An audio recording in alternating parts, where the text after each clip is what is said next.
Hello, my dear viewers and competitive warriors. Today we are very important topic preposition. Preposition అనే టాపిక్‌లో bits మనం practice చేస్తున్నాము. ఈ bits practice చేసేటానికి గల కారణం కూడా ఏందంటే, మన టాపిక్‌లో ప్రిపోజిషన్ అనే టాపిక్ విన్న ఒక వ్యూవర్స్ కామెంట్ బాక్స్‌లో కామెంట్ చేశారు. ఆ కామెంట్ ఏందంటే, ప్రిపోజిషన్ మీద బిట్స్ కూడా ఇవ్వండి సార్ అని చెప్పారు. కాబట్టి ప్రిపోజిషన్ మీద బిట్స్ ఏ రకంగా అడుగుతున్నారనేది ఇలా ఇచ్చి ఆప్షన్స్ ఇస్తారు. లేదు అంటే ఏబీ ఇచ్చి ఏ కరెక్టా, బి కరెక్టా, సి కరెక్టా అని ఇలా 4 ఆప్షన్లు ఇచ్చి 4 ఏది కరెక్ట్ అనేది కూడా ఇస్తారు. ప్రతి మోడల్‌ని మనం కవర్ చేస్తాము ఈ వీడియోలో. ఇంకా మీకు కవర్ చేస్తూ ఏ డౌట్ లేకుండా కూడా ప్రిపోజిషన్స్‌ని నేను ఆల్రెడీ క్లాస్‌లో చెప్పాను. ఇప్పుడు కూడా మీకు ఇంకా ఏమైనా డౌట్ ఉంటే ఆ డౌట్ కూడా క్లియర్ అయిపోద్ది. ఎగ్జామ్ ప్యాటర్న్‌లో ఎలా మనం క్రాక్ చేయాలో కూడా ఇందులో తెలుస్తది. ఇంకా మన యూట్యూబ్ ఛానల్‌లో మీకు తెలిసిన విషయమే. కాబట్టి ఎందులో మ్యాథ్స్ అయినా, ఇంగ్లీష్ అయినా, స్పోకెన్ ఇంగ్లీష్ అయినా, కాంపిటీటివ్ ఎగ్జామ్ ప్రిపరేషన్ ప్లాన్‌లైనా అన్నీ మన ప్లేలిస్ట్‌లో క్లియర్‌గా మీకు అర్థమయ్యే రీతిలో చాలా సింపుల్‌గా, స్వీట్ అండ్ షార్ట్‌లో ఉన్నాయనేది మీకు తెలుసు. ఇప్పుడే గనక మొదటిసారి మన యూట్యూబ్ ఛానల్ చూస్తున్న ప్రతి ఒక్కరు కూడా సబ్స్క్రైబ్ చేసుకోండి. రెగ్యులర్‌గా కంటెంట్‌ని క్లారిటీగా ఫాలో కండి. ఎందుకంటే ఒక వీడియో ఖచ్చితంగా లింకప్ ఉంటది. ఆ లింకప్‌ని గనక మీరు మిస్ అయితే కన్‌ఫ్యూజన్‌కి గురి అవుతారు. అందుకనే కన్‌ఫ్యూజన్ కావద్దనే ఉద్దేశంతోటి ఖచ్చితంగా సబ్స్క్రైబ్ చేసుకోండి. జస్ట్ మీ యొక్క అటెండెన్స్ చేయండి. జస్ట్ లైక్ తీయండి. ఆ లైక్ తీయడం వల్ల నాకు మోరల్ సపోర్ట్ ఇస్తది. ఇంకా మనది మానిటైజేషన్ అయిపోయింది కాబట్టి దయచేసి ఐ పాయింట్ వస్తది. ఐ పాయింట్‌లో ఒక్క క్లిక్ ఇవ్వండి. ఆ క్లిక్ ఇయ్యడం వల్ల కొన్ని పాయింట్స్ వస్తాయి. చాలామందికి మన వీడియో రీచ్ అయితది. చాలామందికి మన కష్టం కూడా వాళ్ళకు ఉపయోగపడుతుందంటే అదే నాకు చాలా ఆనందం. అప్పుడు నాకు కష్టంగా అనిపించదు. మీరిచ్చే మోరల్ సపోర్ట్ అనేది చాలా యూజ్‌ఫుల్‌గా నాకు ఇంకా మంచి వీడియోలు తీయాలనే ఒక ఇంటర్నల్‌గా నాకు సపోర్ట్ ఇస్తది. కాబట్టి ఖచ్చితంగా ఒక లైక్ చేయండి. ఐ పైన వస్తాయి. హెచ్‌వైపీ ఐ పైన వస్తది. దాన్ని క్లిక్ చేస్తే కొన్ని పాయింట్స్ కూడా వస్తాయి. ఎక్కువ మందికి రీచ్ అయిద్ది. Thank you. ఇప్పుడు మన క్లాస్‌లోకి వెళ్దాం. చాలా సింపుల్‌గా నేను చెప్పే విషయం ఏందంటే, నా దగ్గర కలర్‌ఫుల్ బోర్డ్ లేదు మీ లైఫ్ మాత్రం కలర్‌ఫుల్‌గా అందరికి ఇంగ్లీష్ రావాలని, అందరికి మ్యాథ్స్ రావాలనే ఉద్దేశ్యంతో నా వీడియో తీస్తున్నాను. కాబట్టికి ఈ కలర్‌ఫుల్ బోర్డ్ లేదు కాబట్టికి అంటే నా దగ్గర డిజిటల్ బోర్డ్ లేదు కాబట్టికి ఆప్షన్స్ అన్నిటికి ఒకటే ఆప్షన్స్ ఇస్తున్నాను. ఎందుకంటే ఈటికి సంబంధించిన ఎలాంటి బిట్స్ వస్తే ఆప్షన్స్ మాక్సిమం ఇయ్యే వస్తవి. ఇయ్యి రాకపోయినా ఆన్సర్ అయితే ఉన్నది కదా! ఆన్సర్ నువ్వు ఎలా క్రాక్ చేయాలో నేను చెప్తాను. ఆ తర్వాత కూడా ఈటికి కూడా ఒక ఆప్షన్ ఇచ్చాను. ఇది డిఫరెంట్ మ్యాథ్స్‌లో ఇది ఇలానే వస్తవి. ఇది ఇలానే వస్తవి. ఇక్కడ నేను ప్రతిదానికి ఆప్షన్ ఇచ్చి మళ్ళీ నా టైం వేస్ట్ చేస్తూ, మీ టైం వేస్ట్ చేయొద్దు అనే ఉద్దేశ్యంతో నేను క్రిస్టల్‌గా మీకు అర్థమయ్యే రీతిలో చెప్తాను. ఓకే. ఇప్పుడు ఒక బిట్ వస్తది. రాజు వాస్ బార్న్ ఇన్ 10th మే అని వస్తది. దాని కింద ఆప్షన్స్ ఏమొస్తాయి? ఈ 4 ఉంటవి. ఈ 4 మనం ఏదో ఒకటి టిక్ చేస్తాము. ఆ టిక్‌ని ఓఎంఆర్ షీట్‌లో పెడతాము. ఓకేనా? అయితే ఇప్పుడు ప్రతిదానికి ఇలా ఆప్షన్ మీరు ఇక్కడ క్వెషన్ చదవగానే ఇక్కడ ఆప్షన్ చూడండి. గంతే నేను చేయాల్సింది. Okay. Raju was born 10th మే అన్నాడు. 10th మే అనేది ఏంటి? ఒక డేటు. డేటుకి మనం ఏం వాడతాము? మనం చాలా క్లియర్‌గా ఇష్టంగా నేర్చుకున్నాము. ప్రిపోజిషన్ ఆఫ్ డేట్ గాని, ప్రిపోజిషన్ ఆఫ్ ప్లేస్ గాని, ప్రిపోజిషన్ ఆఫ్ మూవ్‌మెంట్ గాని ఉంటవి. వాటి గురించి నేను మంచి క్లియర్‌గా చెప్పాను నా ప్రిపోజిషన్ వీడియోలో. చూడకపోతే చూడండి. ఈ తర్వాత ఇలాంటి బిట్స్ మీరు ఇదే కాదు ఇంకా ఎన్ని బిట్స్ వచ్చినా క్రాక్ చేయడానికి ఆస్కారం ఉంటది. రాజు వాస్ బార్న్ 10th మే అంటున్నాను. 10వ తారీఖు మే అన్నాడు. ఇక మిగతాదంతా వదిలిపెట్టండి. నీకేం ఇదంతా కూడా అర్థం కాకపోవచ్చు. 10th మే అన్నాడు. నువ్వు గుడ్డిగా ఏం చేయాలి? డే వచ్చిందా? డేట్ వచ్చిందా? లేదా సీజన్ వచ్చిందా? మంత్ వచ్చిందా? ఇయర్ వచ్చిందా? పార్ట్ ఆఫ్ ద డే వచ్చిందా? లేదా స్పెసిఫిక్ టైమ్ వచ్చిందా? ఇంతే చూడు. ఇందులో నీకేదన్నా వస్తే సెంటెన్స్ మొత్తం నీకు అర్థం కాకపోయినా నీకు జీరో నాలెడ్జ్ ఉన్నా ఇలా చేసేందుకు ప్రయత్నం చేయండి. ఇప్పుడు చూడండి 10th మే వచ్చింది. 10th మే అంటే నేనేం చెప్పాను? ఆన్ వస్తే డే గాని, డేట్ గాని వస్తే ఆన్ యూజ్ చేసుకో అని చెప్పా. అంటే డే వచ్చిందా? డేట్ వచ్చిందా అక్కడ? డేట్ వచ్చింది. ఒకవేళ డే వచ్చిందనుకో, రాజు వాస్ బార్న్ మండే అన్నాడనుకో, ఆన్ మండే వాడతాం. ఏంది? డే. డేట్ ఇచ్చాడు కాబట్టి ఆన్ వాడతాం. కాబట్టి ఇక్కడ ఆన్ అనే ఆప్షన్ ఏది? ఏ కాబట్టికి ఇక్కడ A option is the correct అని రాస్తాం అంతే. మనమైతే ఎగ్జామ్‌లో ఓఎంఆర్‌లో ఏ కరెక్ట్ అని పెట్టి ఓఎంఆర్ షీట్‌లో స్టిక్ చేస్తాము. Okay. Clear. Raju was born dash 2005 అన్నాడు. ఇక్కడ ఇయర్ వచ్చింది. ఇయర్ వస్తే ఏం చేస్తాం మనము? ఇన్ వాడతాము. ఇన్ ఎక్కడ వాడతాము? ఇంకా గుర్తుంచుకోవాలంటే చిన్న పార్టు ఒక ఇయర్‌లో చిన్న పార్ట్ డే గాని, ఆ రోజుకు డేట్ ఉంటది. ఆ డేట్ వస్తే ఓఎన్ ఆన్ అని వాడతాము. ఇన్ ఎక్కడ వాడతాము అంటే అరే! అందులో అన్ని డేస్ కలిసి ఒక 30 రోజులు కలిసి ఒక మంత్ వస్తుంది. ఆ మంత్. ఒక 3 నెలలు కలిస్తే ఒక సీజన్ వస్తుంది. ఆ సీజన్స్. అయన్నీ కలిపితే ఇయర్ వస్తుంది. ఆ ఇయరు. ఆ ఇయర్‌లో ప్రతి డేకి కూడా ఒక పార్ట్ ఆఫ్ ద డే ఉంటది. అదే మార్నింగ్, ఈవినింగ్, ఆఫ్టర్‌నూన్ ఉంటది. దాని ముందు ద మార్నింగ్ అని, ద ఈవినింగ్ గాని, ద ఆఫ్టర్‌నూన్ గాని వస్తే ఇన్ వస్తది అని చూసుకోండి. ఇక ఎక్కడ వాడతాము? మార్నింగ్, ఈవినింగ్, ఆఫ్టర్‌నూన్ వచ్చిందనుకో ఎలాంటి ఆర్టికల్ లేదు, ద అనే ఆర్టికల్ లేదు అన్నప్పుడు అప్పుడు ఎట్ వాడతామని గుర్తుంచుకోండి. స్పెసిఫిక్ టైమ్ అంటే కూడా ఎట్ 4:00, ఎట్ 5:00 అని వాడేటప్పుడు కూడా వస్తది. ఓకే, టైం గురించి. ఇప్పుడు చూస్తే ఇప్పుడు ఇయర్ వచ్చింది కాబట్టి ఏమవుతుంది, ఇన్ ఆప్షన్ ఏడుంది, బి అనేది దీనికి కరెక్టు. ఓకే, మీకు ఇదంతా చదవకండి. ఓకే, 10th May 2005 ఇక్కడ మీరు కన్ఫ్యూజ్ అవుతారు. అరే ఇక్కడ ఇయర్ వచ్చింది, డేట్ వచ్చింది కదా, మరి ఏం తీసుకోవాలి అని మీకు కన్ఫ్యూజన్ ఉంటుంది. ఇక్కడ ఇది మొత్తాన్ని కూడా డేట్గానే ట్రీట్ చేయండి. 10th May 2005 అంత పెద్ద ఇయర్ని తీసుకోవద్దు, అంత పెద్ద మంత్ని తీసుకోవద్దు. జస్ట్ నువ్వు అతి చిన్న పార్ట్ అయిన డే మాత్రము లేదా డేట్ మాత్రం తీసుకో. డేట్ అనేది తీసుకో, డేట్ ఆన్ వస్తుంది. అంటే మీకు ఎలాంటి కన్ఫ్యూజన్ ఉండొద్దు అనే ఉద్దేశంతో ఆన్ అంటే ఇక్కడ ఏ ఆప్షన్ అంటే నువ్వు ఇదంతా చదవట్లేవు, చదవకపోయినా డాష్ తర్వాత ఏముందో చెప్పేదే, అట్లయినా గుర్తుంచుకోవచ్చు. Okay, Raju will come 5 PM అన్నాడు. స్పెసిఫిక్ టైం అన్నాను. స్పెసిఫిక్ టైం అన్నప్పుడు 5 PM అన్నప్పుడు ఏమవుతుంది, ఎట్ వస్తుంది. ఎట్ ఎక్కడ ఉంది చూడండి, C option is the correct. Okay, Raju went to is village Dasara day. Day వచ్చింది చూసారా, డే అంటేనే మళ్ళీ ఆన్ తీసుకో అని చెప్పా. దసరా డే ఆన్ ఎక్కడుంది, ఏ ఆప్షను. ఇంకా చూడండి, రాజు ఈజ్ లిజనింగ్ సాంగ్స్ రేడియో. ఇక్కడ నీకు చెప్పలేదు మీకు ఆ రోజు. ఎప్పుడైనా చూడండి, ఎలక్ట్రానిక్ గూడ్స్ గురించి వాడితే ఆన్ యూజ్ చేయండి. ఎలక్ట్రానిక్ గూడ్స్ అంటే ఏంది, on radio, on TV, on screen ఇలాంటి ఏదైనా వాడేటప్పుడు ఆన్ యూజ్ చేయండి. ఇక్కే ఆన్ ఎక్కడ ఉంది చూడండి, ఆప్షన్ ఏ. ఇప్పుడు మనకి ఈ బిట్ ఇచ్చే Raju is listening songs dash radio అన్నాడు. ఆన్ రేడియో అని మనకు తెలుసు. ఆన్ అనేది టిక్ పెడతాము, మనం ఓఎంఆర్ షీట్లో ఏం చేస్తాము, రఫ్ చేసేస్తాం, అంతే కదా. ఓకే, ఫిలప్ చేస్తాం. ఇదే ఆప్షన్ అన్నిటికీ ఇచ్చాను, అంతే. క్లియర్. ఇప్పుడు మీకు చాలా సింపుల్గా క్లియర్గా ఆన్, ఇన్, ఎట్ అనేది చాలా క్లియర్గా అర్థమైంది. ఓకేనా. ఓకే, ఇప్పుడు చూడు, రాజు టుక్ బ్రేక్ఫాస్ట్ మార్నింగ్ అన్నాను. మార్నింగ్ అంటున్నాను. Raju wake up early in the morning అన్నాను. ఇక్కడ ద మార్నింగ్ అన్నాను, ఇక్కడ మార్నింగ్ అన్నాను. చెప్తున్నాను, స్పెసిఫిక్ టైం అంటున్నాను. మార్నింగ్, ఈవినింగ్, ఆఫ్టర్నూన్ వచ్చిందనుకో, at morning, at evening, at afternoon అలా మాట్లాడాలి. కాకపోతే ద మార్నింగ్ వచ్చిందనుకో, ద ఈవినింగ్ వచ్చిందనుకో, ద ఆఫ్టర్నూన్ వచ్చిందనుకో, in the morning, in the afternoon, in the evening అనాలి. ఇన్ ఎక్కడ వాడుతున్నాము అని చూడు, స్పెసిఫిక్ టైం మార్నింగ్ టైమే అని చెప్తున్నాను. ఆ మార్నింగ్ టైం అని చెప్తాను చూసారా, అక్కడ ఇన్ వాడండి. ఇన్ వాడాలి అంటే ఇక్కడ ఏంది, దా వచ్చింది, దా మార్నింగ్ వచ్చినప్పుడు ఇన్ వాడాలి. ఇన్ అంటే ఇక్కడ B option. Only morning, afternoon, evening ఉంది అంటే ఎట్ వాడాలి, ఇక్కడ ఏ ఆప్షన్.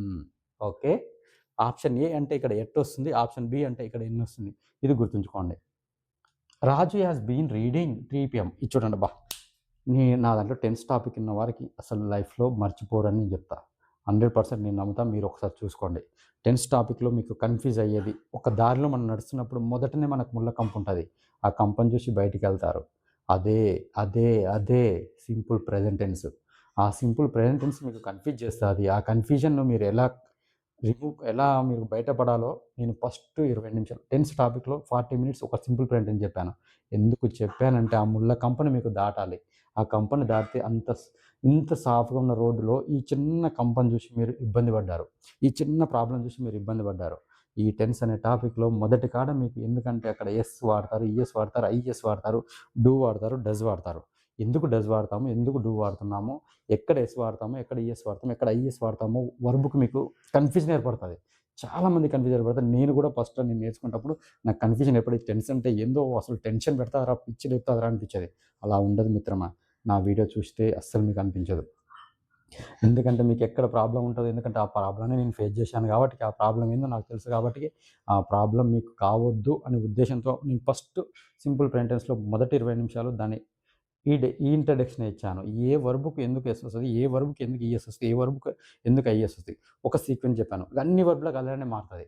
అదే మీకు కావాల్సింది. ఆ నోట్ 1, నోట్ 2, నోట్ 3 అని చెప్పాను. అందులో మీకు చాలా క్లియర్ చెప్పాను. ఇక ఈ టెన్స్ ఇప్పుడు చిన్న ఎగ్జాంపుల్ చూడండి. నేను హైదరాబాద్లో ఉంటున్నాను, ఒక 10 సంవత్సరాల నుంచి ఉంటున్నాను అనుకున్నా. ఓకేనా, 10 సంవత్సరాల నుంచి I have been living Hyderabad since 2005 లేదు, I have been living Hyderabad for 10 years. చూడండి, సిన్స్ 2005 అని చెప్తున్నాను, ఫర్ 10 years అంటున్నాను. 2005 నుండి అని ఒక పాయింట్ ఆఫ్ టైం చెప్తున్నాను, ఒక 10 సంవత్సరాల నుంచి అని ఫర్తో చెప్తున్నాను. అంటే ఒక పాయింట్ ఆఫ్ టైం చెప్పినప్పుడు సిన్స్, ఒక పీరియడ్ ఆఫ్ టైం చెప్పినప్పుడు ఫర్ వాడతామని చెప్పా. ఇగో ఇక్కడే సిన్స్ అంటూ పాయింట్ ఆఫ్ టైం, ఫర్ అంటే పీరియడ్ ఆఫ్ టైం.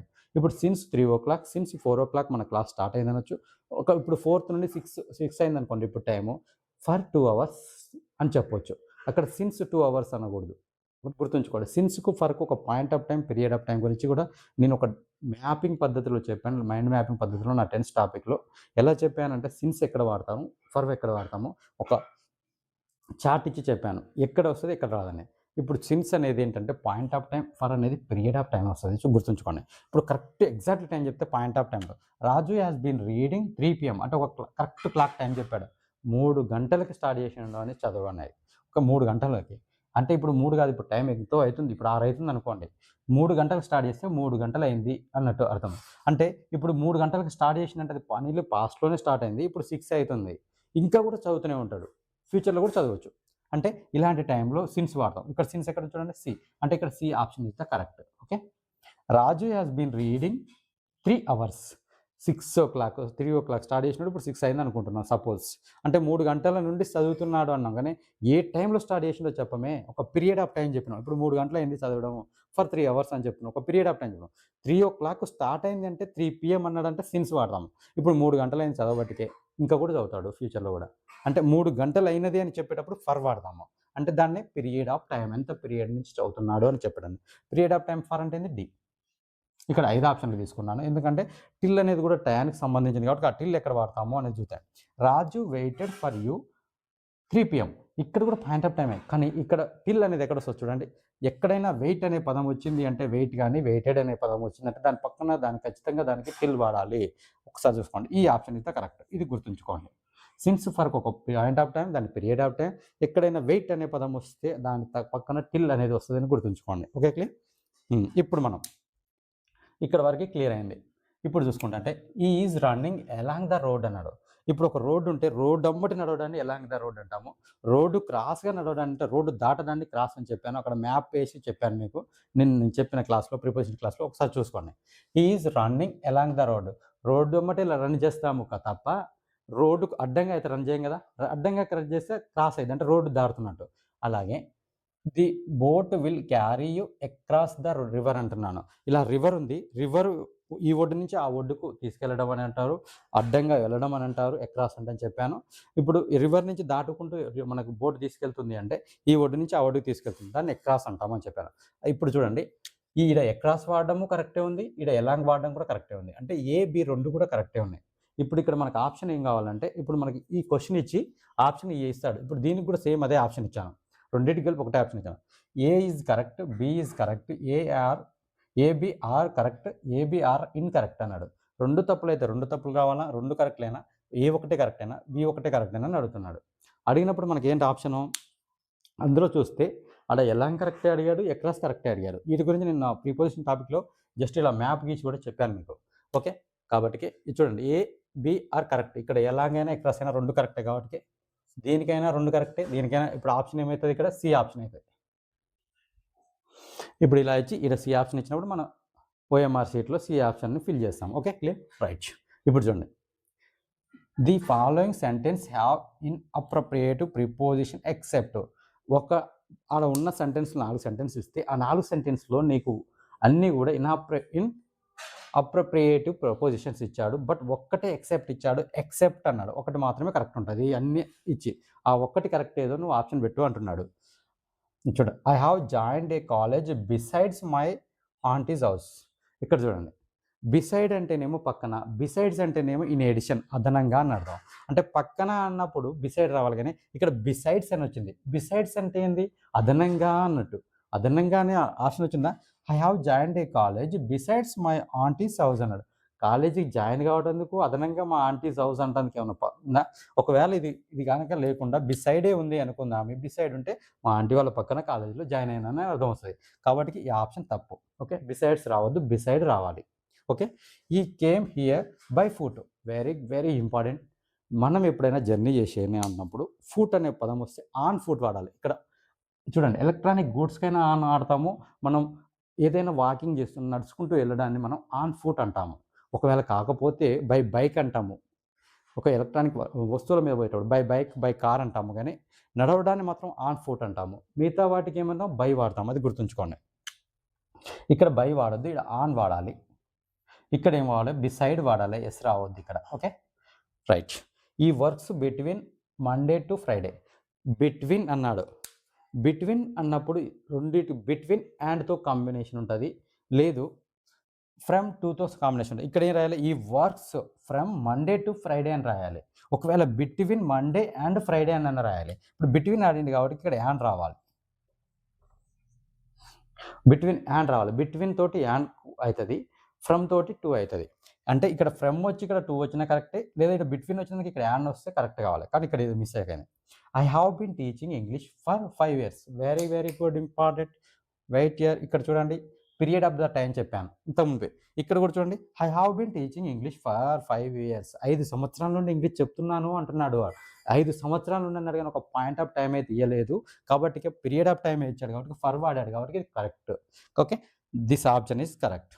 ఇది ఎలా విధిగా ఇలానే వస్తుంది, ఎగ్జామ్లో వస్తుంది. ఇవి మాత్రమే నేను ఆప్షన్స్ డిఫరెంట్ ఇచ్చాను. థ్యాంక్ యూ అండి. ఈ వీడియో చివరిదాకా చూసిన ప్రతి మిత్రులకు కూడా నా యొక్క కృతజ్ఞతలు. అలాగే మీరు చేయాల్సిన ఒకే ఒక చిన్న పని ఏంటంటే ఒక లైక్ ఖచ్చితంగా చేయండి. చాలామంది చూస్తున్నారు, లైక్ చేయట్లేరు. మీరు చేసే లైక్ నాకు మోరల్ సపోర్ట్. ఇంకా మీ కింద ఆప్షన్ ఐప్ అనే ఆప్షన్ ఉంటుంది. ఐప్ ఆప్షన్ కనుక మీరు క్లిక్ చేస్తే కొన్ని పాయింట్స్ వస్తాయి, ఎక్కువ మందికి రీచ్ అవుతుంది. థ్యాంక్ యూ అండి ఆల్. మీకు ఏ డౌట్ వచ్చినా కానీ నాకు అడగవచ్చు. ఇంకోటి ఏంటంటే ఖచ్చితంగా ఇంగ్లీష్ చాలా సింపుల్ వే నుండి మీకు అడ్వాన్స్ లెవెల్లాగా చెప్పాను. అలాగే మ్యాథ్స్ కూడా ఒక సింపుల్ నుండి అడ్వాన్స్ లెవెల్లా చెప్పాను. స్పోకెన్ ఇంగ్లీష్ కూడా జస్ట్ 4 hours కంప్లీట్ చేయాలనుకుంటున్నాను.